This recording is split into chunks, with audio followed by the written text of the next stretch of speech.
The $500 billion bet. Why Wall Street is buying up your neighborhood and why rent will never fall. The family thought they'd finally won.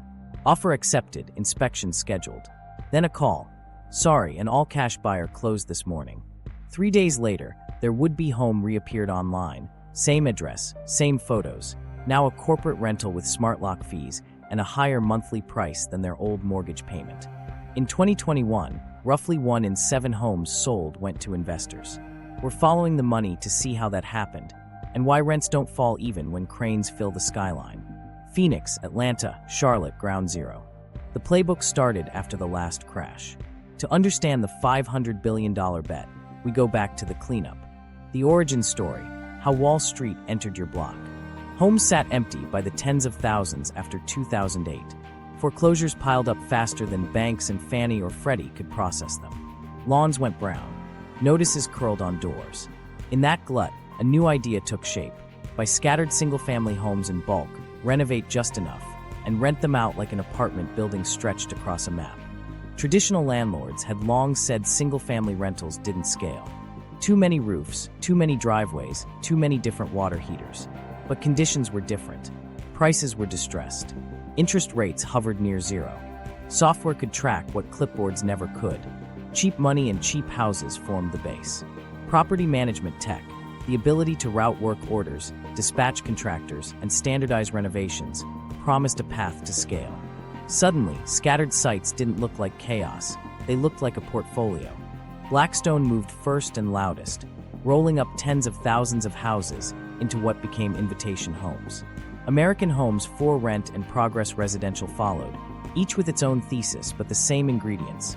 Acquire fast, fix light, stabilize rent, refinance, repeat. Federal policy made it possible.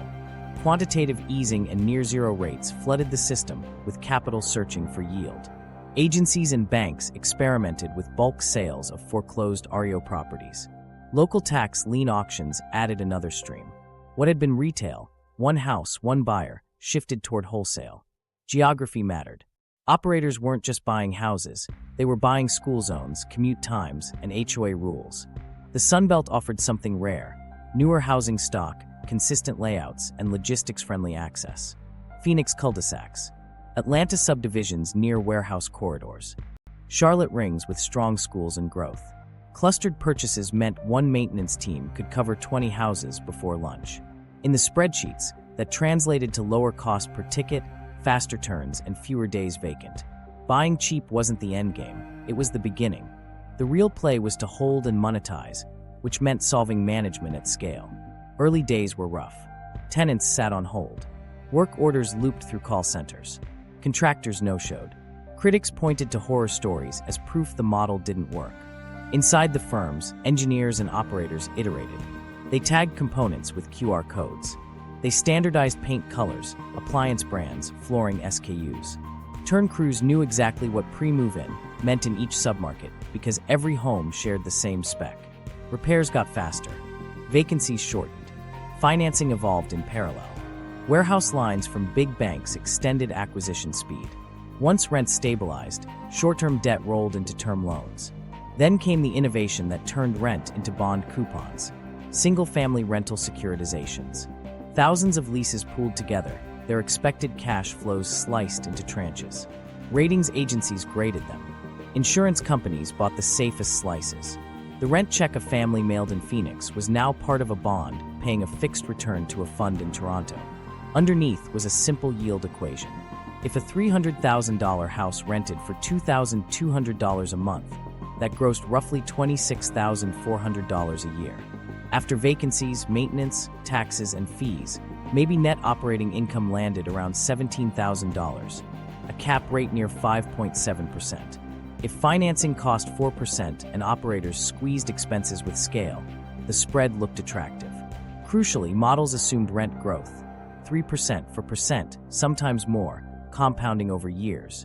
Renewal strategies, ancillary fees, and capex-driven rent resets weren't extras, they were required inputs. Speed still mattered. Organic one-by-one purchases were slow, so roll-ups accelerated. Operators struck deals with builders to pre-purchase phases, what we now call build-to-rent. Uniform floor plans and centralized amenities lowered operating costs and made pricing consistent. They tapped iBuyers, Opendoor, OfferPad, Zillow offers when active as instant inventory pipes. Algorithmic offers scooped houses. Institutional buyers took them in bulk at a discount, trading top dollar for speed and certainty. Appraisal headaches disappeared. The machine fed itself. On the ground, families noticed. A couple with FHA pre-approval would book a showing, only to learn an all-cash offer had closed in days. Bulk buyers didn't haggle over repairs. They shaved price for speed and waved the appraisal risk away because there was no mortgage. Title companies got used to seeing the same LLC names. Postcards started arriving at distressed addresses. We buy houses, close in 7 days. For sellers needing certainty, the speed was hard to refuse. Local governments were torn. Abandoned homes hurt property values and tax rolls, but an owner-occupant base had long been the civic backbone. PDAs, neighborhood watches, steady school enrollment. Inventory needed to move, and the big buyers could move it. Pilot programs tested selling pools of foreclosed homes to qualified buyers who promised to rehab and rent. The pitch: stabilize neighborhoods now, revisit ownership later. The thesis hardened. Distressed assets plus cheap money plus software-enabled management had created a new asset class: single-family rental at institutional scale. Skepticism about scattered site gave way to dashboards with KPIs. Average days to turn, maintenance cost per door, renewal rate by submarket. The human experience stayed messy, but the machine learned. One detail from those early days would matter later: concentration within specific zip codes and school catchments. It wasn't random. Operators drew heat maps around where families wanted to live, but struggled to buy. Near good schools with workable commutes in tidy HOAs. That concentration meant comps began to reflect investor behavior as much as owner-occupant preferences. When clusters of corporate landlords set renewals at similar levels and synchronized resets at turn, the baseline moved. Appraisers and lenders watched a quiet shift. Homes evaluated for income potential alongside sale comps. Not universal, not overnight, but within portfolios, underwriters looked at net operating income, not just granite countertops. The perspective changed. A 3-bedroom wasn't only worth what a neighbor paid, it was worth what a family could reliably be charged over the next 5 years. Those early acquisitions set the template for everything that followed. Buy fast, cluster tight, standardize everything, smooth the cash flow, assume rent growth. The neighborhood changed subtly. Fewer porch lights stayed the same for decades, more for lease signs flipped every couple of summers. The recovery from the crash had a new landlord, and it didn't live on the street. The $500 billion bet mechanics. The money didn't arrive in a suitcase. It arrived as promises layered on top of other promises. At the top were pension funds and sovereign wealth, slow capital that wanted steady checks, not drama. They committed to private equity managers who built operating platforms with software, call centers, and regional teams. That structure insulated retirees in Ohio from a leaking dishwasher in Orlando. It also imposed discipline, quarterly targets, audited KPIs, and growth plans measured indoors. Leverage turned discipline into velocity. Operators opened warehouse lines with big banks, revolving credit that let them close on houses in days. Once a batch of homes was leased and humming, short-term lines rolled into term loans. Then came the real engine: single-family rental securitizations. Thousands of monthly rent payments were pooled and sliced into tranches. Ratings agencies rubber-stamped risk tiers. Insurance companies and bond funds bought the safest slices for predictable yield. A rent check in Phoenix became a bond coupon in Toronto. The alchemy worked because the fees, vacancies, taxes, and repairs could be forecast at scale. Underneath was a simple spread. A $300,000 house renting at $2,200 a month grossed roughly $26,400 a year. After vacancies, taxes, insurance, maintenance, and platform fees, maybe $17,000 landed as net operating income, about a 5.7% cap rate.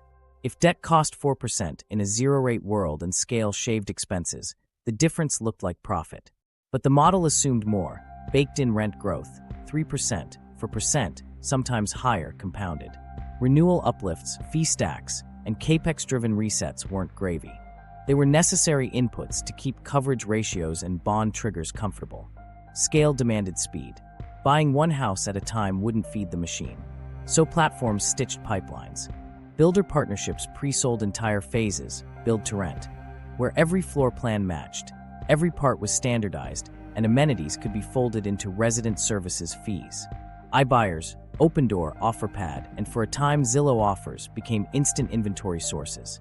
Their algorithms bought from homeowners with certainty. Institutional buyers took clusters in bulk at a discount. Appraisal risk evaporated. Closing calendars tightened. Warehouse lines funded the tap, and securitizations refinanced the bucket once it filled. Inside the portfolio, managers tuned with a pilot's touch. Zip codes were treated like products. Underperforming homes, older systems, weak school zones, stubborn maintenance were culled. High-yield doors were held and surrounded with more of the same. Dashboards tracked lead-to-lease conversion, days vacant, renewal capture, and ancillary income per occupied home. If renewal rates dipped in a school catchment, a playbook triggered. Targeted capex at turn, a smart home package, new photos, and a rent reset that rippled through comps. Decision cycles shrank from months to weeks. So why call it a $500 billion bet? Because that's the rough scale when you add what's already owned, what's committed as dry powder, the credit capacity on warehouse lines, forward purchase agreements with builders, and smaller portfolios slated for roll-up. Each layer reinforces the next. More houses mean better data. Better data raises confidence in underwriting. Higher confidence lowers the cost of capital. Lower costs justify higher bids. Higher bids win more houses. It's a flywheel powered by rent growth expectations and funded by investors who prefer smooth lines on a chart. Smooth lines require engineering. Renewal teams stagger lease expirations to avoid floods of vacancies. Pricing tools serve three options: stretch, base, defend, and reps start high, then step down on a schedule. Fees carry water: pet rent, smart home bundles, utility processing, resident benefit packages. Individually small, together meaningful. They lift effective rent without spiking the headline number that public trackers notice. Concessions are structured, 1 month free on 13, to keep reported base rent firm for securitization tests. Debt terms push behavior, too. Securitizations come with covenants. Occupancy floors, debt service coverage thresholds. Miss them, and cash gets trapped in reserves until metrics recover. That pressure travels down the org chart. Regional managers are tasked with collections timelines, late fee schedules, and renewal capture. Filing on day 15 instead of day 30 isn't personal. It's compliance with a waterfall that pays bondholders first, then operating costs, then everyone else. In quarter-end weeks, decisions hardened. Builders adjusted their playbooks. Selling 200 homes to one buyer meant predictable closings and fewer sales reps. Subdivisions were designed with service in mind. Meter placements, standardized parts, paint codes, even landscaping specs that aligned with preferred vendors. Amenities moved behind an app, creating fee-ready features and brand continuity that justified uniform pricing. The operator didn't just buy roofs. They bought a captive demand funnel with consistent comps. Smaller landlords felt the edges. Their cost of capital was higher, their repairs less standardized, their vacancy risk concentrated. Competing with a platform that could ride a soft quarter while still passing bond tests was hard. Many matched fees to survive, more sold into the roll-up. Appraisers and brokers, seeing rent rolls and securitized portfolios, leaned into income narratives in certain submarkets. A house wasn't just a comp, it was an annuity. From a distance, it looked tidy: capital in, houses acquired, rent collected, coupons paid. Up close, it was constant calibration: pricing, fees, filings, capex at turn, animated by a core belief that rents would keep climbing steadily enough to satisfy lenders, ratings committees, and investors who never planned to visit the cul-de-sac their yield depended on. How rents get engineered upward. Inside the platform, rent isn't a number, it's a live experiment. Every application, renewal, concession, and maintenance ticket flows into a pricing engine that learns the shape of demand at the block level. Instead of public comps, operators rely on their own signed leases, thousands of them, tagged by school rating, commute time, lot size, and recent capex. When renewal season approaches, the system generates 3 offers for each door: stretch, base, defend. Reps start with stretch, watch for pushback, and step down on a script. The goal isn't a perfect price. It's a predictable lift. Timing is part of the choreography. Leases don't all end in June anymore. Expirations are staggered across months and days of the week to avoid vacancy clusters in any zip code. 90 days out, an email lands with a pre-filled increase tied to market alignment. If there's no response, the call center follows with talking points tailored to the likely household. A family tethered to a specific school, a night shift nurse, a remote worker. The message is subtle: stay, and life stays stable. Move, and you reset the calendar and the commute. Headline rent is only half the story. The fee stack carries quiet weight. Pet rent per animal. A smart home package bundling a keypad and thermostat that's standard, no opt-out. Utility billing with a processing line item. A resident benefits package that folds in. Credit reporting and portal access. Each fee is small enough to feel tolerable, but together they lift effective rent in ways public trackers miss. Internally, it prints as clean growth, ancillary income per occupied home up, month after month. The turn is where resets are engineered. Between tenants, a light capex burst, vinyl plank instead of carpet, mid-tier stainless, a fresh coat of standard gray, creates justification for a higher ask. Fresh photos push the listing to the top of portals. The pricing engine updates comps across nearby homes owned by the same operator. So a single decision to spend $4,000 at turn can support a $100 to $150 monthly bump. Multiply that across a cluster in one school catchment, and the floor ratchets without a single dramatic leap. Renewals focus on friction. The model doesn't need everyone to stay. It needs the right people to stay. Families with kids near testing or seniors relying on nearby care are less likely to move. The system recognizes those anchors: lease history, school calendars, service requests that mention bus stop, and pushes higher initial offers with smaller discounts. Break lease fees, 60-day notices, and precise move-out inspection windows add just enough drag to make staying rational. Moving costs aren't just money, they're disruption. The platform prices against that. Screening criteria shape the applicant pool toward households that absorb increases. Minimum income multiples rise a notch in favored zones. Stricter pet rules and higher credit thresholds filter applicants to those less likely to churn. By the time a listing goes live, demand is curated for homes with the most pricing power. Decent parks, tidy HOAs, strong schools, limited new for sale stock. It's not collusion. It's controlled scarcity, zip by zip. Seasonality is engineered. New listings skew towards spring and early summer, when days vacant drop and concessions vanish.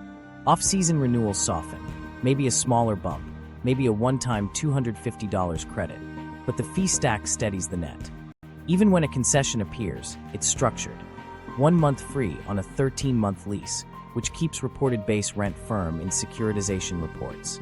Public indices see discount. Bond math sees stable.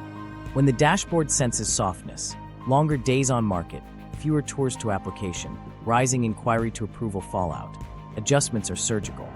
Pricing shifts in $25 increments. Listing photos are refreshed. A targeted capex refresh goes to homes with too many showings and no apps. Marketing dollars widen to portals with better lead-to-lease conversion for that submarket. In weekly stand-ups, regional managers compare whether a smart lock bundle or a pet amenity credit lifted acceptance more. It's A/B testing applied to shelter. Maintenance is folded into revenue protection. Fast fixes around renewal time aren't just service, they're rent defense. Non-safety repairs on homes likely to turn often slip to post-move out, when costs can be capitalized and the rent reset can absorb them. If an eviction is likely, non-essential tickets pause. None of this shows in a glossy deck, but it flows into net operating income, which feeds debt service coverage, which sets room for next quarter's offers. Across a neighborhood, this microengineering aggregates into comps. When an operator controls dozens of doors near a single school, its internal resets become the de facto market. Small landlords, priced out of volume discounts and spooked by rising insurance and taxes, peek at listings and follow the fee stack to stay solvent. A pattern emerges, not identical prices, but similar effective rents and similar add-ons. The street looks competitive, the spreadsheet reads convergence. The public sees cranes and reads headlines about rent growth cooling. Families feel none of that in the 3 zip codes that matter for their kids. A $50 increase across 2,000 homes in those zones offsets big discounts downtown. Operators don't need to win every negotiation. They need to keep the line smooth enough for lenders and ratings committees. That means keeping base rents firm, using concessions as camouflage, and reserving real drops for homes that won't set comps. The machine counts on one simple truth: people move less than models predict, especially when school calendars and commutes structure life. The platform exploits that gently but relentlessly, through timing, fees, curated demand, and small, constant resets. Rent doesn't rise by accident. It rises by design. Microstories, tenants inside the machine. Tasha kept 3 alarms on her phone: bus pickup, shift change, bedtime reading. The renewal email landed between them. 6% increase, plus a new $25 smart home fee and a $12 processing charge. No opt-out. She called the portal number and got the script about enhanced resident experience. Her deadbolt was the same brass lock as move-in. When she turned off autopay to dodge the processing fee, a $9 paper statement line appeared. The math didn't bend, so she picked up a weekend shift and told the kids Friday pizza would be every other week. Luis measured life in commutes. PT at 6 a.m., work by 8, pickup before 5. His renewal asked for 10%. Moving meant a longer drive and more gas. Staying meant cutting something else. He called and asked for relief. The agent offered a 24-month lease with a slightly smaller bump and reminded him about market alignment. He penciled numbers on a junk mail envelope, then circled the school boundary on a map. The number wasn't fair or unfair. It was the price of keeping his days stitched together. He signed and promised himself he'd look again next summer. Monica's AC failed in July. Phoenix heat crept through drywall like a tide. She filed a ticket, then a second. A contractor arrived, snapped photos, and said a part was on order. For days later, a temporary unit rattled in her living room. The rent portal never blinked. No credit, no pause. After the fix, she got an email about a resident benefits upgrade and a new $8 line on her ledger. When she complained, a supervisor apologized for inconvenience. The next week, her renewal showed the standard bump. She learned the sequence: service, fee lift. Derek documented everything: move-in photos, move-out photos, the state of the oven racks, the empty garage. His deposit return listed standard paint, carpet refresh, and trash removal. He'd left one bag of recycling by the garage door. The portal rejected his uploads for incorrect file format. A live agent gave him a mailing address. The letter came back undeliverable. Collections called 2 weeks later with a balance that included a $35 reprocessing fee. He paid to protect his credit and promised himself never again. Then he realized the same landlord owned 3 houses on his shortlist. Michelle missed rent by 3 days after her bank flagged a fraud alert and froze her card. On day 4, she got a courtesy call. On day 6, the late fee hit. On day 10, a notice of intent to file. She brought a money order to the office, but payment had to be through the portal. By day 15, the filing posted at the courthouse. She borrowed from her sister, paid everything, and the case was withdrawn. The rhythm taught her one thing: the next month, autopay would be on, overdraft be damned. Paul kept a notebook. Ticket numbers, names, dates. A soft spot under the sink turned into a sagging cabinet. He asked for a repair. A handyman stapled a new panel on top and left a note to avoid heavy items. 2 weeks later, the renewal arrived with a 5% increase and a smart home bundle added by default. He called a regional manager who promised to review options. The options were the same 3 numbers everyone got: stretch, base, defend. He glanced at the school calendar and chose base. The notebook went back in the drawer. Across town, Jenna applied for a house 2 blocks from her parents. The screening flagged an error on a closed medical bill. She uploaded proof. The portal said pending. The listing went under contract to someone else. She got a polite denial and an invitation to consider similar homes. The similar homes were the same brand, same fees, same school zone, $75 higher. She moved into an apartment farther away and drove 40 minutes on Sundays for family dinner. None of these moments hit a bond report. They don't show up in averages or indices. They're small compromises: the extra shift, the longer lease, the notebook, that keep occupancy stable, renewal lifts steady, and cash flows smooth. Inside kitchens, people adapt. Inside dashboards, performance improves. The model counts on that gap. The securitization pipeline. Meanwhile, the rent checks needed a bridge to Wall Street. That bridge was built deal by deal, starting with a pool. Hundreds or thousands of houses with active leases, verified occupancy, and clean ledgers.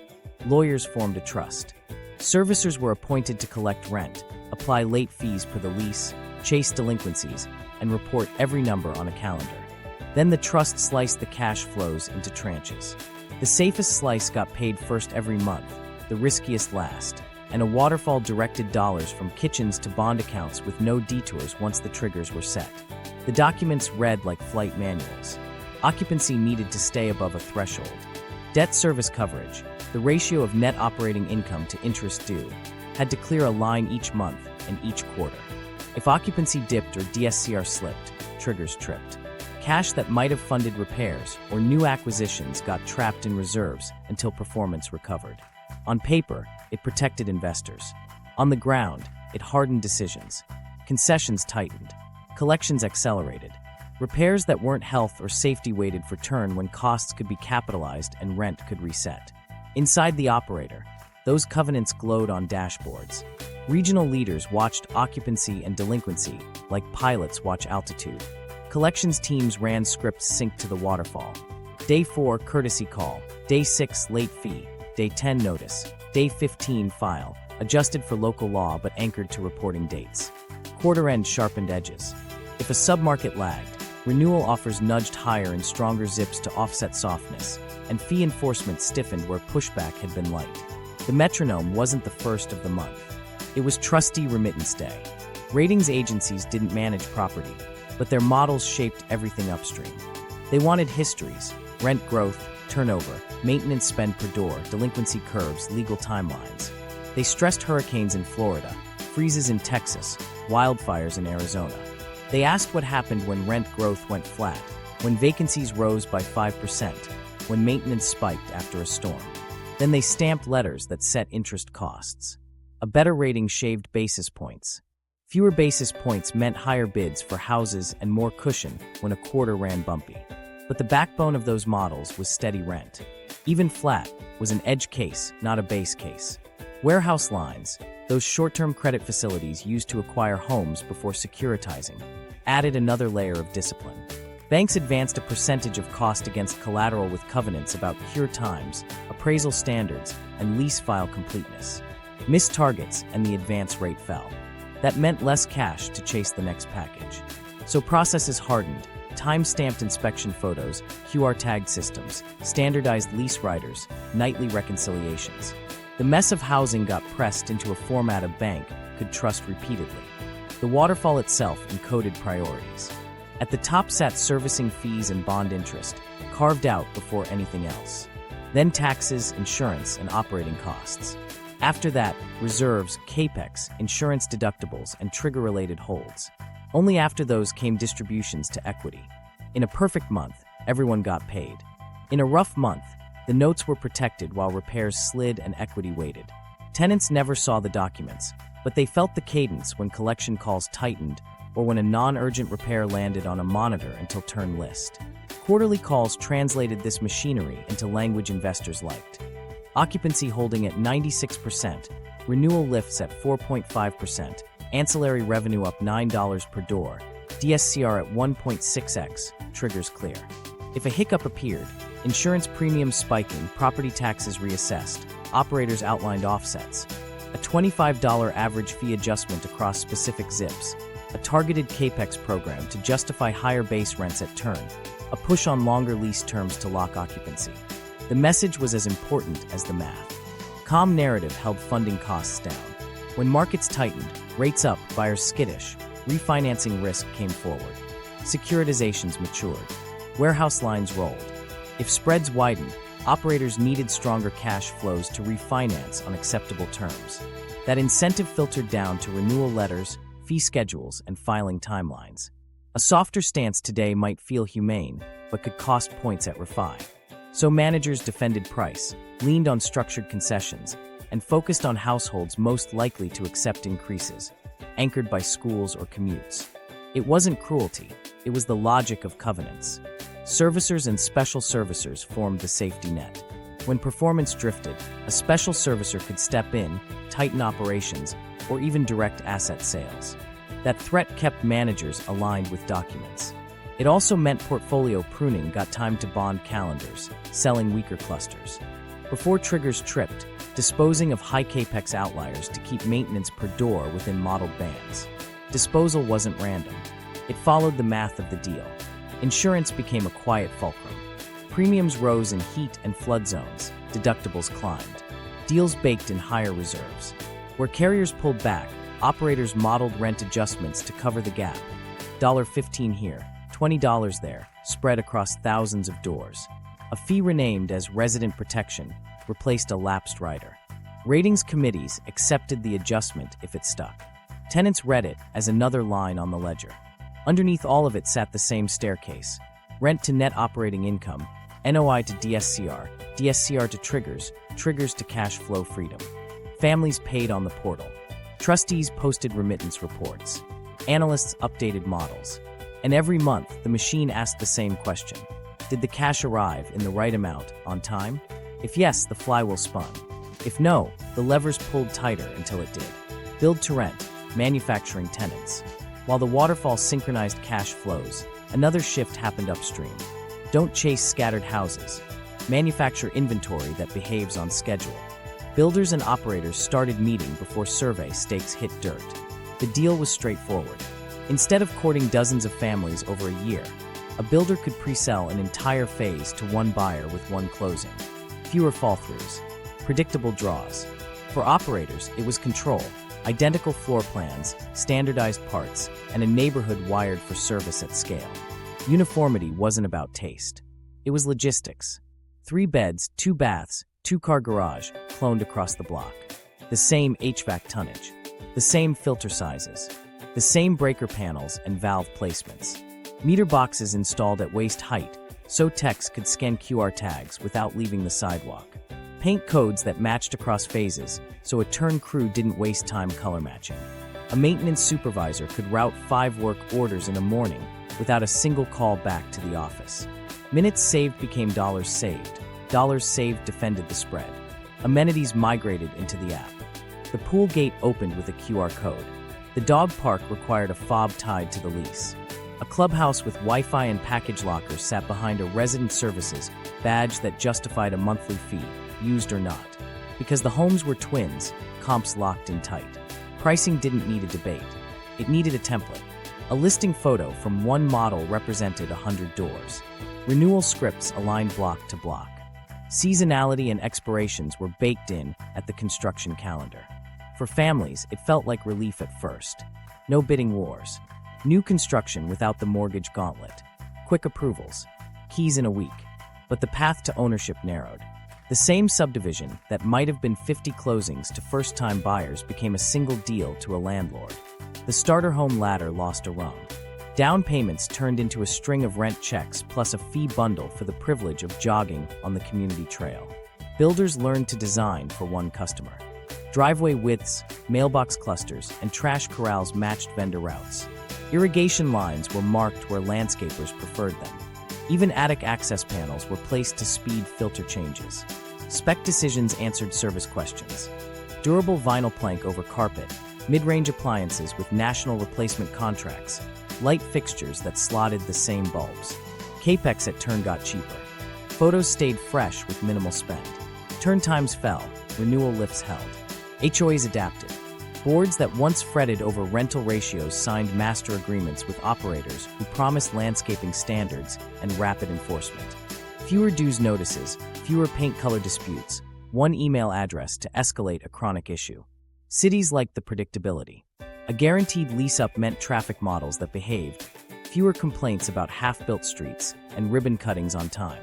When neighbors questioned renter concentration, operators arrived with binders. School enrollment stability charts, maintenance SLAs, call center metrics. Sometimes that calmed fears. Sometimes it didn't. The grading permit still got stamped. Branding replaced neighborhood names. A logo on the monument sign. Flags at the entrance. A company community became a promise. App-based access, fast approvals, consistent finishes. With brand came upsells. Premium lot for a corner. Smart package baked in. Trash valet, with mandatory pickup windows and a fee if a bin faced the wrong way. Each line item looked small. Together they created a floor, sticky income that ratings committees labeled durable. Because comps were internal and continuous, any bump propagated across streets. The pipeline smoothed investment risk. Framing dates became lease start forecasts. Substantial completion mapped to securitization timelines. Expiration. Staggering started when the first keys were handed out. In spreadsheets, vacancy wasn't chance, it was choreography. If demand softened, operators slowed the next phase, not prices. If insurance spiked, the resident protection fee rose by $12 across the phase. The ledger flexed without breaking DSCR. Critics called it apartments with driveways. In practice, it blended the two. Tenants got yards and garages. Operators got density and service radiuses that made one regional hub cover hundreds of homes. When a phase underperformed, the next phase adjusted instantly. Swap a playground for a dog wash, add male lockers, remove gas ranges to cut service calls, shift toward townhomes if three-bed demand cooled. Feedback loops that took years in scattered portfolios now closed in a quarter. The human rhythms changed. Open houses vanished. Mortgage reps packed up their weekend tents. Instead of handshakes with future neighbors, families met a leasing rep and a portal. PDA lists filled. Kids still rode the bus, but treasurers watched renewals dictate mid-year churn. The place looked tidy, even calmer than older streets. But the front door keycard connected to a call center, not a neighbor 2 houses down. Build to rent didn't erase ownership. It rerouted it. The homes were real, the convenience undeniable. The trade-off lived in the renewal ping that arrived 12 months later. Clean photos, consistent finishes, and a rent floor set by a brand that owned every other mailbox on the block. The iBuyer pipeline and bulk deals. While build-to-rent manufactured new supply, a second conveyor belt fed older neighborhoods. Instant offers. The iBuyers promised certainty. No showings, no repairs, pick your closing date. Open door, offer pad, and for a time, Zillow offers turned houses into inventory with a few taps. Their plan was to buy, do light fixes, and resell quickly. But the fastest exit wasn't a family with a mortgage contingency. It was a landlord willing to take 20, 50, 100 homes at once. The hidden dance happened off-screen. An algorithm priced to move at a target margin.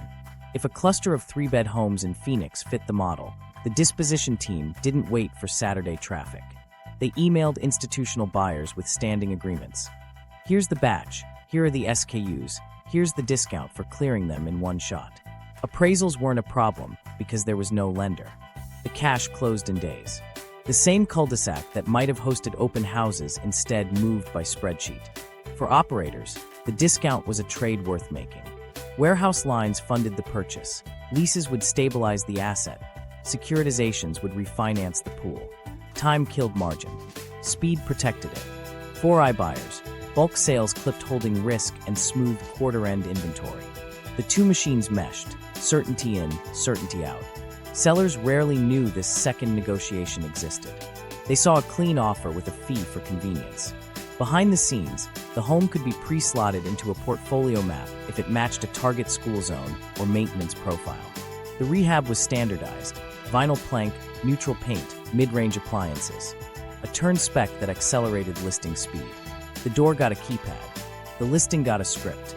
A family saw under contract vanish and for lease appear in the same browser tab days later.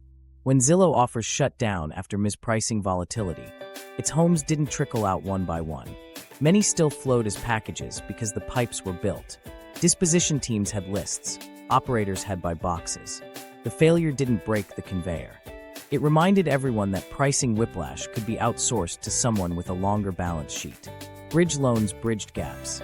Operators grabbed packages ahead of rate moves, then pushed to lease and refinance. FHA buyers couldn't keep pace. They needed appraisals, inspections, and a patient seller. Appraisal risk, when valuations came in light and sank a deal, didn't apply to cash. Title offices learned the rhythm. One escrow officer, dozens of files, one buyer name with a row of LLC suffixes. Mailboxes filled with postcards and texts trained by data. Equity levels, time in home, change of address pings. We can close in 7 days. No repairs. Avoid the hassle. For some owners, that was predatory. For others, divorce, job transfer, medical bills, it was relief. Either way, those yes fed bulk deals. Every accepted postcard became a dot on a heat map where a platform already had density. Partnerships matured. Some iBuyers created preferred channel lanes.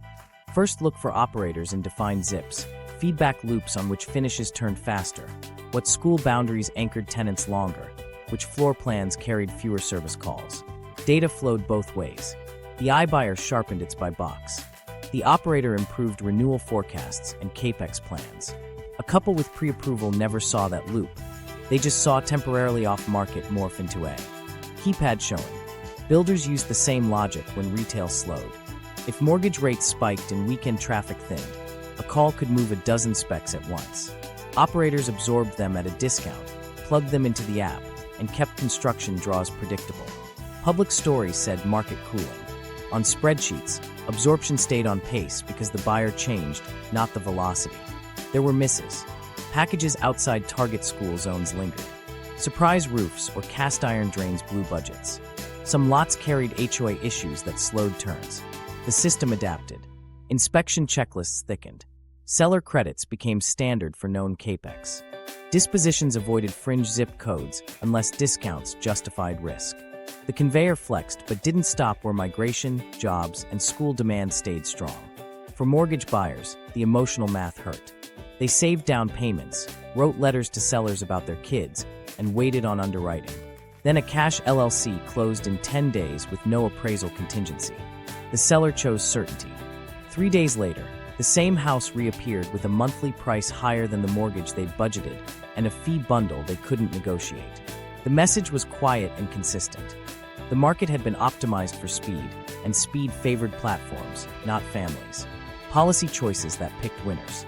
The tracks were laid quietly, mostly as cleanup after a crisis. After the 2008 crash, federal agencies were drowning in foreclosed homes. The fix sounded technical: pilot bulk sales of REO properties to qualified operators who promised rehab and rental, and neighborhood stabilization programs that favored buyers who could close fast and manage scattered houses at scale. It moved inventory off public books, calmed blight, and taught finance that renting out thousands of single-family homes wasn't a curiosity. It was sanctioned. Cheap money did the rest. The Federal Reserve's near-zero rates and quantitative easing didn't target landlords, but they flooded balance sheets with cash-hunting yield. Pension funds and insurers needed income that beat bonds. Single-family rental offered it. Warehouse lenders stepped in with lines that let platforms close in days. If you could turn rent checks into securitized coupons, policy had already lowered your cost of capital. Municipal tax lien and foreclosure auctions became supply arteries. Cities needed revenue. Big buyers had cash. Scale wasn't written into law. It was rewarded by the environment. The tax code added a tailwind. 1031 exchanges let investors sell and roll gains, tax deferred, from small portfolios into bigger ones. Accelerated depreciation treated structures as wasting assets even as land values rose, offsetting taxable income. Interest deductibility sweetened leverage. Private equities carried interest received favorable treatment on profits. None of these provisions were invented for SFR, but together they raised post-tax returns for scaled owners in ways a family buyer couldn't replicate. Local governments layered incentives with good intentions. Revitalization, zones offered abatements for bringing distressed homes to code. Some cities expedited permits for buyers who committed to workforce rents. In practice, those benefits flowed to organizations with compliance teams, standard scopes, and the ability to guarantee timelines. A neighbor might fix one house. A platform could pledge 100. Ribbon cuttings preferred reliability. Tenant protection law set the tone market by market. In much of the Sunbelt, where the portfolios clustered, state preemption blocked local rent control, capped few fees, and kept notice periods short. Eviction courts prized throughput, packed dockets, brief hearings, thin legal aid. That cadence aligned perfectly with securitization calendars. Filing early wasn't vindictive. It was how DSCR stayed inside covenants. When some cities tried stretching notice windows or piloting right to counsel, state houses sometimes clipped those experiments. Zoning did its part without mentioning landlords.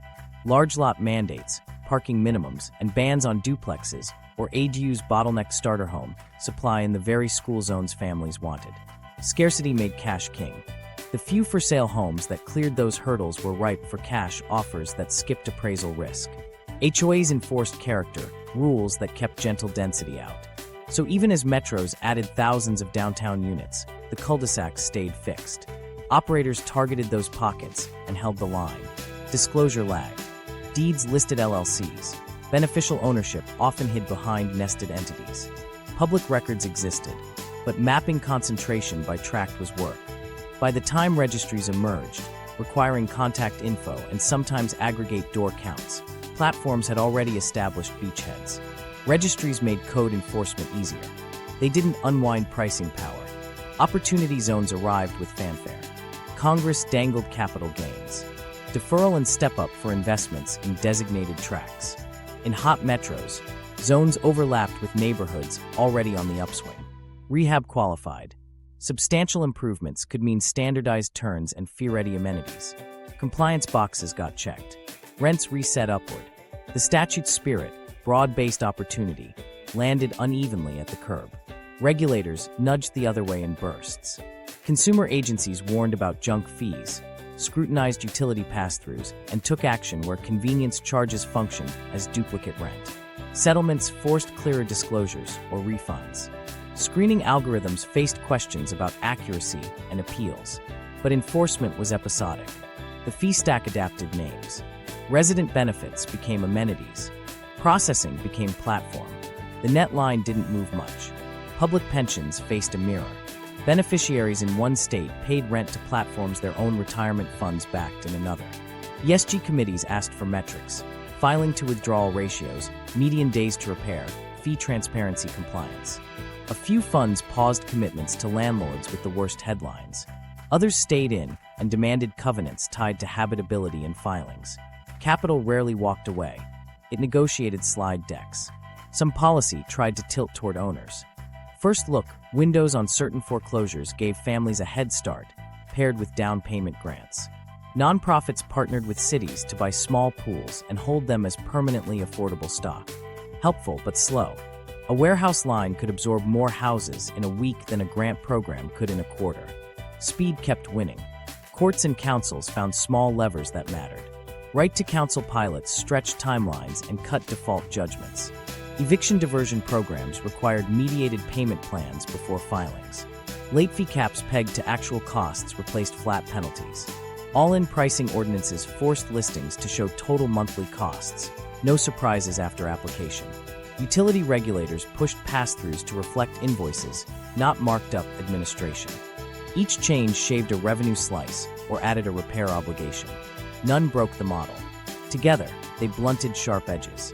The cumulative effect wasn't one statute. It was a stack of preferences: federal liquidity, a tax code friendly to scale, state preemption of local renter power, local zoning that starved ownership options, court rhythms tuned for speed, and sporadic enforcement that cleaned up optics without changing incentives. The winners weren't crowned in a hearing. They were selected by 1,000 quiet settings that rewarded speed, standardization, and capital that never needed an appraisal. Why rent doesn't fall even when we build. From a distance, it sounds simple. Add supply, watch prices drop. Up close, the pipeline we've built doesn't connect where families live to where cranes rise. Downtown towers add thousands of studios and one-beds with roof decks. Meanwhile, a nurse with 2 kids needs a 3-bedroom near a particular elementary school, within a commute she can handle, with a yard and a driveway. Those are different markets wearing the same units delivered headline.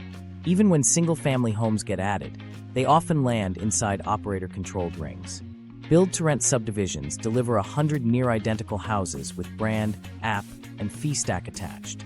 That doesn't create slack so much as it sets a floor. Comps tighten because every door looks the same. The listing team doesn't search for comparables. They print them from last quarter's renewals. Families who might have bought a starter home in that subdivision never see a sales office. They see a leasing portal and a uniform price that moves together across the block. Timing breaks the textbook.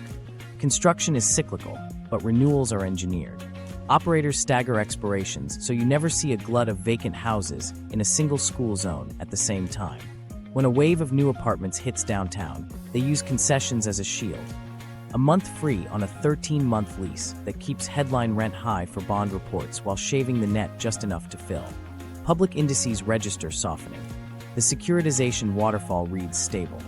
And in the 3 zip codes with youth soccer fields and good reading scores, the baseline creeps up $50 across thousands of doors and overwhelms those downtown discounts.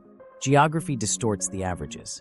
National rent trackers blend Phoenix with Philadelphia, Charlotte with Chicago. But rent is a local sport with small arenas. In the rings where operators hold dozens of doors near strong schools, prices don't need to spike, they need to stay firm.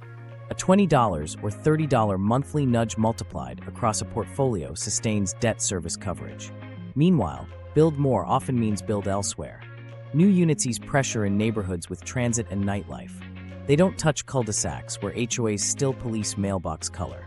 Zoning locks the mismatch in place. Large lot rules, parking minimums, and bans on duplexes or accessory units block gentle density in the very districts families prize.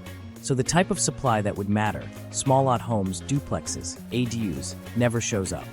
The few 3-bed houses that do hit the market attract cash and fast closes. Operators pay a premium, then defend it through fee stacks and renewal lifts. You can add 10,000 apartments downtown and still not move the price of a 3-bed inside a suburban boundary where the map won't let you add even one more front door. Human friction is the quiet floor. A family isn't a price-taking algorithm. Switching schools, redoing bus routes, resetting childcare. Those are heavy costs. Operators calibrate to that reality. They don't have to beat the absolute cheapest option across town. They have to beat the cost of disruption. A 4% renewal bump paired with a $200 one-time credit beats a $100 cheaper house 30 minutes away that flips the family calendar. The spreadsheet counts on that inertia and prices into it. Data advantages harden the edges. Operators see softness early, days vacant creeping up, lead to lease conversion slipping, and adjust zip by zip. They'll nudge down in one fringe area while raising $25 in a core school catchment where waitlists never shrink. Mom-and-pop landlords, looking at lagging public averages, follow the leader to stay solvent. That isn't a cartel. It's convergence powered by faster feedback loops and concentration where it counts. Even when supply expands in the right format, it's often pre-allocated. Builders pre-sell phases to platforms, not families. That keeps absorption steady and financing simple, but it also means the ownership ladder loses rungs. The new houses become stable rent streams rather than volatile for sale comps. When rate shocks slow retail buyers, the pipeline doesn't cut price, it swaps buyer type. Velocity holds. The rent floor remains. Financial plumbing defends the line. Securitizations want steady base rents. So concessions are structured to protect reported numbers, and meaningful price cuts are rare outside problem assets that won't set comps. If insurance or taxes jump, platforms spread the hit as a $10 or $15 resident protection or community services bump across thousands of doors. That adjustment barely registers in citywide charts. It absolutely registers in kitchen budgets. Downtown softness does ripple outward over years, but ladders are missing. In cities that zoned out small rentals decades ago, there's no path from a studio to a duplex to a small house. The jump is straight from an apartment to a suburban 3-bed, and with mortgage rates high, and for sale inventory thin, many households don't jump. They renew. That steady demand is exactly what renewal teams price against. Could a flood of the right homes bend the curve? Yes, if they're for sale, inside the school zones that families target, and financed at terms that beat cash. But today's incentives steer otherwise. Bulk pre-sales to operators, brandable amenities, standardized maintenance that turns homes into bond-friendly assets. So when we say we're often building in ways the rent machine can absorb without blinking. The result isn't a dramatic surge in prices. It's something harder to see and harder to fight. A floor that keeps rising in small steps, exactly where families can least avoid it. Consolidation and market power. While downtown cranes grabbed headlines, power pooled on quiet streets. In certain school zones, a few operators owned enough doors to steer the going rate without a meeting or a memo. On city spreadsheets, their share looked small. On blocks where every third mailbox carried the same logo, renewal letters felt coordinated because they ran off the same software and incentives. This wasn't only about how many houses they held. It was about the systems they controlled. Preferred vendor networks locked in national pricing for repairs. A water heater swap that cost a small landlord $1,900 might bill at $1,200 inside a platform. That gap became a wedge. To cover rising taxes and insurance, small owners either matched the fee stack, pet rent, resident benefits, processing lines, or sold into the roll-up. Both roads pushed neighborhoods toward uniform offers. Data made the moat deeper. Proprietary rent comps built from thousands of signed leases outpaced public listings by months. Pricing analysts sliced outcomes by school ratings, cul-de-sac geometry, lot size, and even recent capex. When renewal season hit, the market wasn't a guess. It was a table with cells already filled. If 3 brands controlled most leases inside a middle school boundary, their internal comps defined the floor. Appraisers, leaning on rent rolls where portfolios dominated, validated values that assumed those rents held. The ecosystem extended beyond roofs.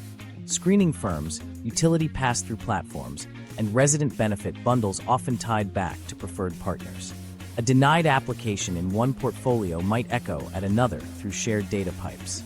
A late water bill could appear as a standardized administrative fee no matter which brand you switched to down the street. It wasn't explicit coordination. It was vertical integration that made the experience rhyme across neighborhoods. Mergers turned overlapping clusters into territories. A private operator with 1,600 homes in Charlotte's northern ring sold to a larger platform already dense there. Duplicated back-office teams disappeared. Maintenance routes got redrawn. Pricing harmonized. In investor decks, synergy meant lower costs and steadier occupancy. In kitchens, it meant renewal letters with the same 3 options families had seen before: stretch, base, defend, anchored a notch higher. Small landlords faced a slow grind. Insurance premiums rose after storms. Reassessments nudged taxes up. Debt reset at higher rates. Without volume discounts, every repair pinched. Many tried to hold the line on rent and lost ground. Others adopted fees they'd once avoided and fielded the same tenant frustration the big brands absorbed with call centers. The rest took the buyout when a postcard offered certainty. Each sale folded another quirky lease into a standard template. With scale came leverage that reached city desks. A code officer returned calls faster when one corporate owner represented thousands of parcels. HOAs negotiated landscaping and parking rules with a single operations manager instead of chasing dozens of owners. The upside was predictability. Lawns mowed, bulk trash gone, noise rules enforced. The downside was delay when fixes required budget sign-off higher up. A sagging fence that used to be patched on a Saturday now waited on a ticket number. The data loop tightened control. Operators watched delinquency spike after certain pay cycles and timed notices accordingly. They tested fee names to see which generated less pushback. They mapped flight risk around exam seasons, then pushed higher initial renewals to anchored households and reserved softer offers for edges where new supply nibbled. A mom-and-pop owner, adjusting once a year based on a Zillow check, wasn't playing the same game. From the outside, regulators saw many landlords and assumed competition. On the ground, families hunting within one school boundary compared listings from 3 brands whose dashboards pointed in the same direction. Prices didn't converge because someone picked up a phone. They converged because models trained on the same patterns, fed by similar portfolios, arrived at similar answers. Communities felt the shift in ordinary ways. PDA rosters churned. Yard signs advertised corporate portals instead of neighbor names. Local trades lost bids to preferred national vendors. School boards saw more renters with less tenure, and fewer long-timers showed up to weeknight zoning hearings. The place still looked tidy. It just felt managed from a spreadsheet. Consolidation didn't erase choice. It reframed it. Within the boundary that mattered to a family's life, options became variations of the same offer. Same base, similar fees, identical renewal choreography. That's market power at neighborhood scale. Not a monopoly on a city, but a grip on the few square miles where people can actually live their lives. Neighborhood consequences. On Maple Ridge Lane, the porch lights used to be the same year after year. Now they blink with leases. The signs are small at first. Different trash cans, new Wi-Fi names, unfamiliar cars. Schools feel it fastest. 4th grade rosters shuffle mid-year.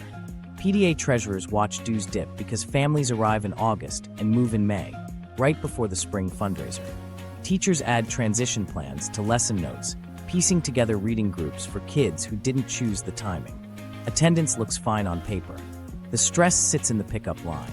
Homeownership slides a few points and small anchors loosen.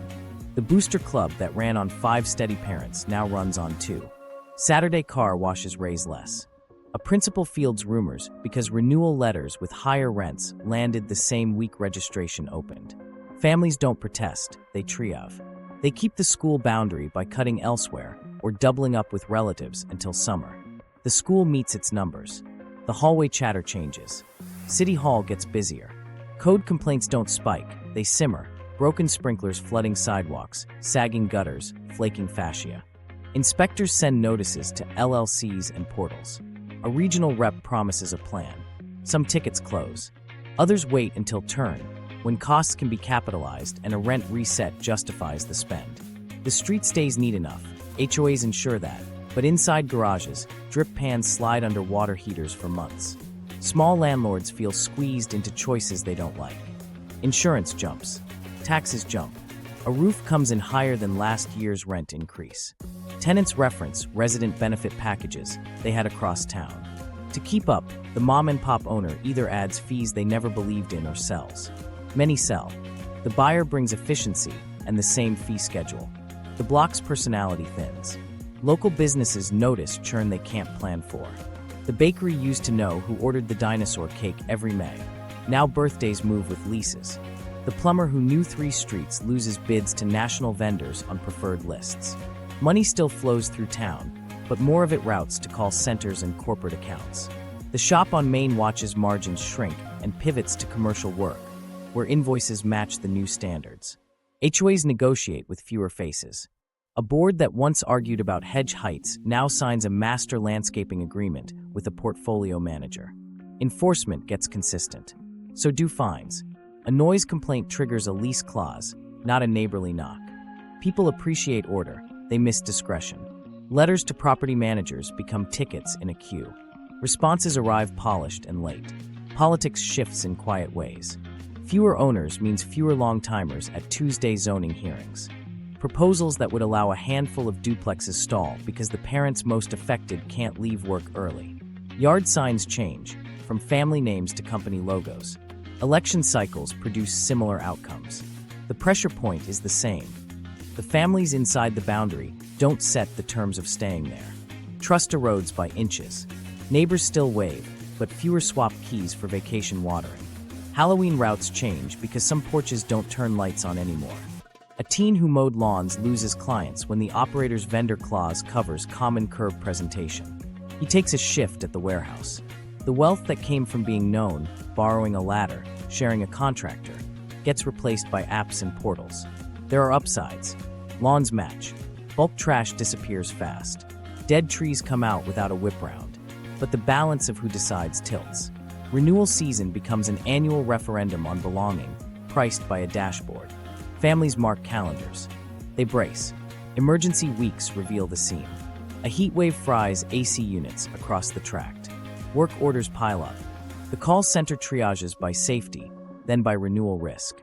Households most likely to stay get quicker fixes. Everyone else gets fans and apologies. The bond report later shows stable occupancy and slightly higher ancillary revenue from resident protection fees. The street shows people sleeping in living rooms. The consequences aren't a headline. They're a drift. A place once timed to mortgages and long projects, Treehouses edition. Plans, PDA chairs who stayed a decade, now moves on renewal windows and KPI dashboards. Maple Ridge Lane still looks like Maple Ridge Lane. It just feels managed from somewhere else. Families adapt. The spreadsheet balances. The porch lights keep time to a clock nobody on the block set. The pushback, tenants, cities, and states. The first push didn't come from Washington.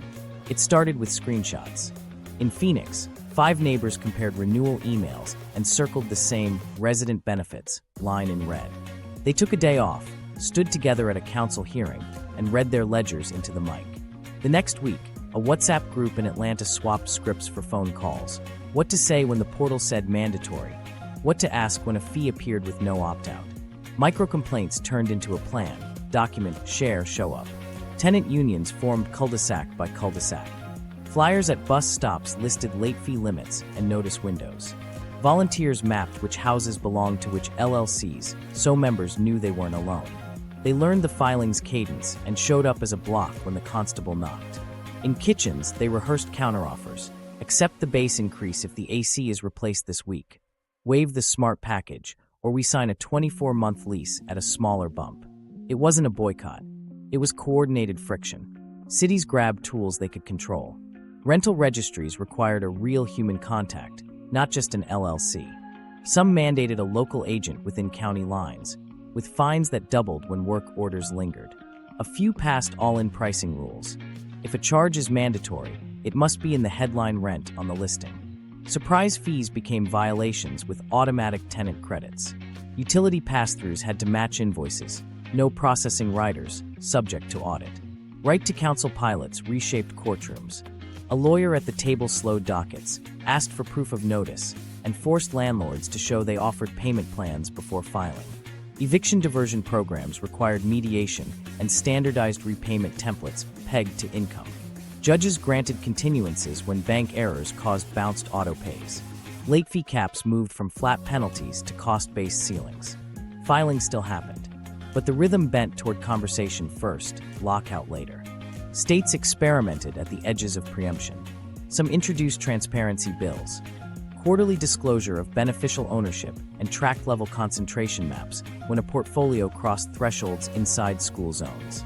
Others targeted junk fees, banning non-optional charges that weren't tied to measurable services. A few tried first-look mandates on specific foreclosure pools. 20 business days where only owner-occupants could bid, paired with down payment grants and fast underwriting. None crushed the model. They nudged it toward clearer prices and slower sweeps. Litigation pried open playbooks. Class actions challenged convenience fees that duplicated rent, utility markups that exceeded costs, and lease clauses that bundled non-optional amenities. Discovery surfaced scripts and KPI trees. Day 6 late fees, Day 10 notices, fee names tested for leased pushback. Settlements refunded millions and rewrote terms. Opt-outs for smart home. Itemized utility reconciliations, grace periods for documented bank freezes.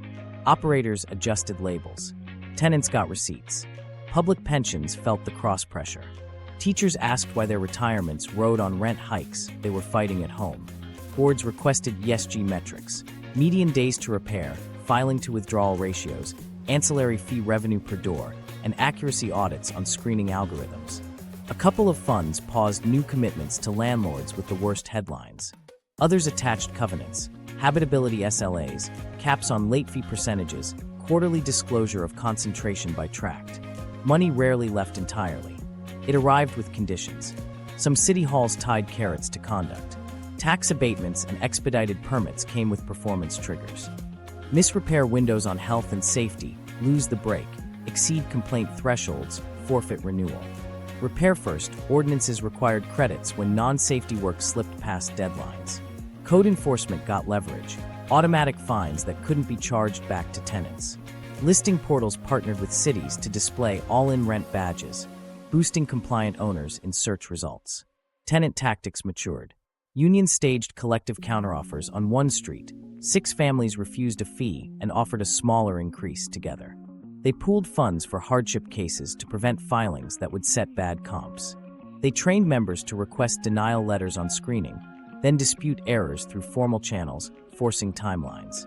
When clusters came up for sale, nonprofits backed by city dollars bid for slices, moving homes into community land trusts with fixed, transparent pricing. Regulators widened the lens. Consumer agencies drafted rules requiring all-in pricing and banning non-optional junk fees. Utility regulators scrutinized third-party billing. Housing agencies opened inquiries into mega landlords for data on maintenance timelines, fee practices, and eviction patterns.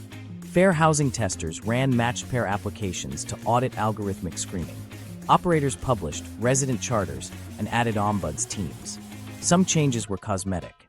Others stuck because lenders started asking for the same reports. None of this flipped the table. It added friction where the machine relied on glide.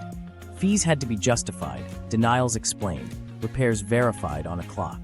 Filings slowed just enough to force a plan. Owner-occupants got a head start on a few doors. The model adapted, renaming lines, softening scripts, tightening operations where regulators watched. But families had playbooks now, and city desks had levers. The quiet preferences that picked winners met neighbors with binders and councils with small hammers, and for the first time, the dashboard had to answer to the block. Rewiring the incentives. If you want different outcomes on Maple Ridge Lane, you have to change what the spreadsheet rewards. Start with the cash path. Today, money flows up the waterfall even when basic repairs lag. Flip that.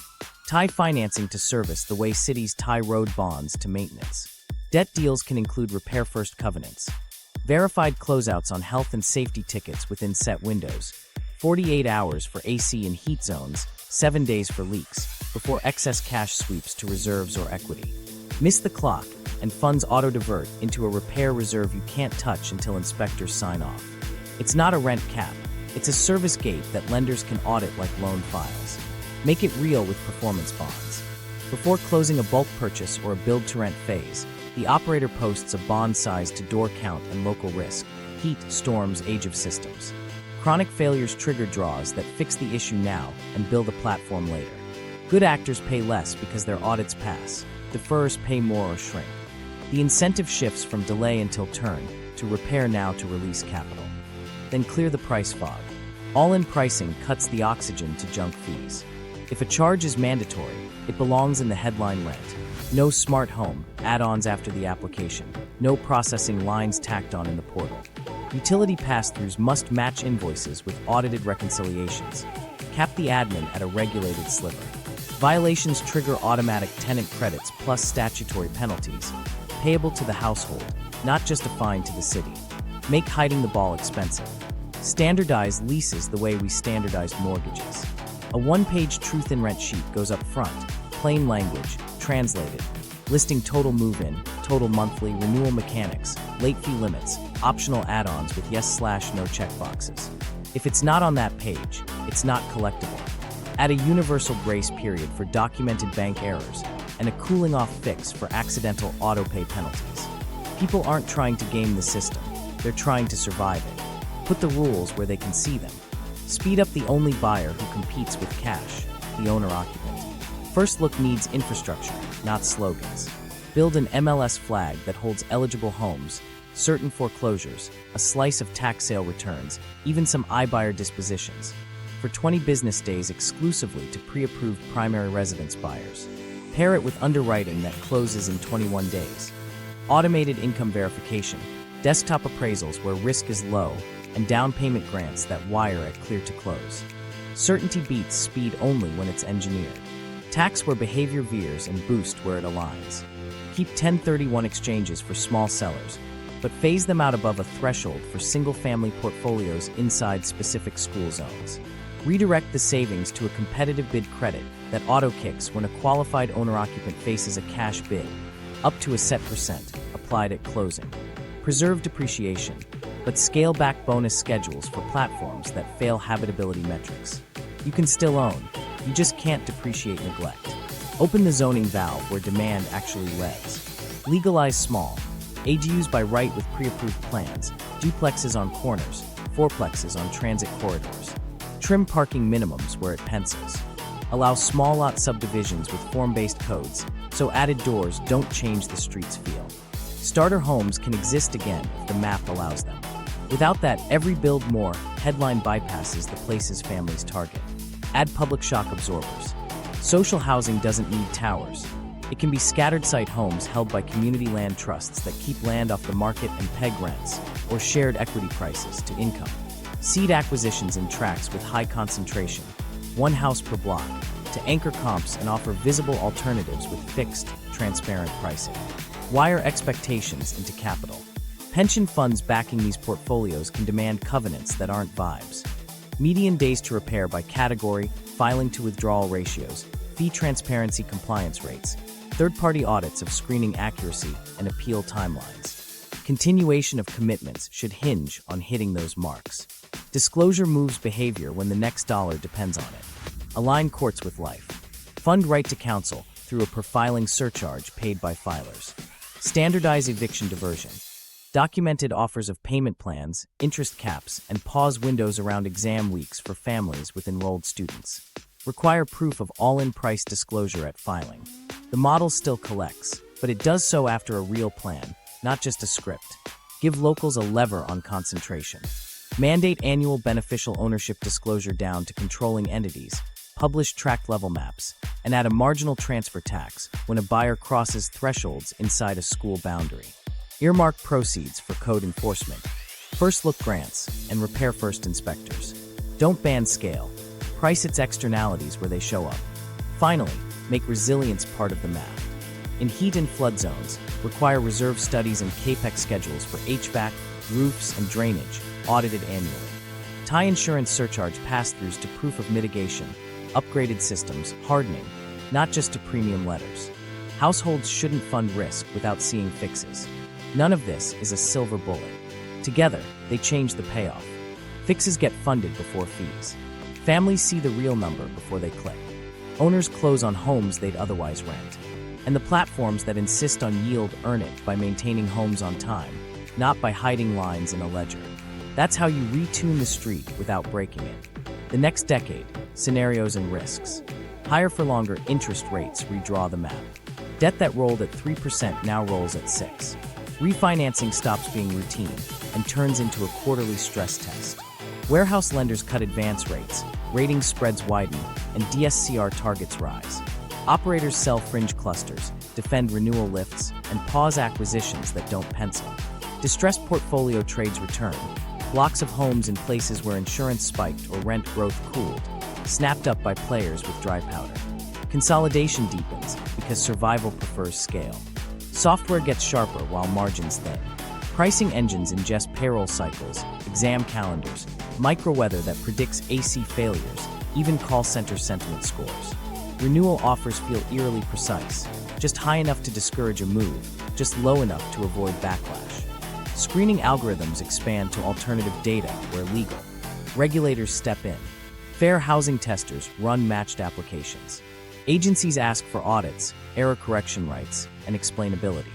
The next fight isn't only price, it's the code that decides who gets the keys. Climate risk arrives as invoices. Premiums jump in heat zones and floodplains. Deductibles spike. Some carriers exit entire counties. Operators re-rate portfolios and quietly dispose of homes along fire lines and coastlines, then add resident protection, surcharges to cover gaps. Tenants get 60-day notices that read like weather advisories. Investor decks debut a new slide, climate-adjusted footprint, while local schools watch enrollment wobble when families scatter to safer tracks. Maintenance capacity becomes a choke point. Trades age out. Heat waves and freezes hit in waves and overwhelm contractor networks. Response SLAs slip. Cities adopt repair-first ordinances with fines. Platforms face a choice: pre-fund resilience, stock parts, secure retainers, upgrade HVAC, or take reputational and regulatory hits. The efficient answer is CAPEX. The habitual answer is deferral. Debt covenants and oversight decide which wins. Demographics push demand even as costs rise. Household formation keeps climbing, immigration adds pressure, and more single-earner households stretch budgets. Rent-to-income stays high. Delinquencies tick up, then down as late fee ladders and payment plans nudge behaviors. If a recession hits, filings spike, moratoria pause them, and backlogs spill over later. Operators tighten screening, extend lease terms for anchored families, and lean on fee steadiness to keep the waterfall clear. Policy oscillates. One cycle accelerates permits, blesses build-to-rent, and trims registries. The next cycle funds right to counsel, mandates all-in pricing, and ties abatements to habitability. Preemption shields Sunbelt strongholds. Coastal cities push enforcement and transparency. National headlines shout, local levers matter. Operators run city-specific playbooks. Softer scripts where councils watch, harder edges where courts prize throughput. Investors favor predictability. Markets deliver patchwork. Watch the hybrid exits. Some platforms test lease-to-own tracks, shared equity, rate buydowns, or tenant-first purchase options for a slice of homes. It cashes out cap gains, trims management headaches, and softens brand optics. Others bundle microinsurance into resident benefits, recapturing margin lost to premiums. The line between rent and services blurs. Ratings committees like sticky revenue. Tenants see another box checked at renewal. Antitrust shifts from retail to data. When proprietary comps steer rents in entire school zones, attorneys general ask whether parallel moves through similar software amount to coordination. Suits probe API integrations and pricing guidance. Discovery pulls emails and model documentation. Even if cases falter, the glare nudges firms to document independent decisions, diversify inputs, and loosen uniformity in sensitive tracts. Municipal finance adds friction. Reassessments lift property taxes. Infrastructure bonds tied to growth ask operators to shoulder impact fees once aimed at retail buyers. Some cities experiment with marginal transfer taxes when concentration crosses thresholds inside school boundaries, channeling proceeds to down payment grants and code enforcement. Platforms adapt, tow over caps, split LLCs, or negotiate exemptions with promises of amenities and community standards. Labor markets reshape geography. Logistics hubs keep the Sunbelt humming, but hybrid work anchors new rings around mid-tier metros. Operators follow payroll. Secondary markets see fresh clusters, even as legacy zones shrink under climate and insurance stress. Build-to-rent tracks to interstates, hospitals, and schools with stable ratings. Where permitting reforms allow gentle density, ownership picks up and pressures rent floors. Where maps stay locked, fee stacks do the work. Refi cliffs define winners. Portfolios with low leverage, strong repair metrics, and clean fee practices refinance on tolerable terms. Over-leveraged clusters in risky zones hit forced sales. Giants get bigger by absorbing strugglers. Niche players survive by owning one thing deeply: climate-safe geographies, reputation for repairs, or tenant-centered brand that lowers churn. 10 years out, the model persists, but the firms that kept bond math tied to working AC outlast those that ran on scripts and thin reserves. The center holds unless shocks stack, rates, storms, and regulation colliding in 1 year. If that happens, expect a pause on rent growth, not a collapse, and a wave of policy trades. More transparency for faster permits, repair-first covenants for tax relief, first-look expansions for cooperation on zoning. The bet, steady rent turned into finance, survives by learning to serve, or it gets priced until it does. The bet wasn't on drywall. It was on turning your block into a dependable yield, storm, or slowdown.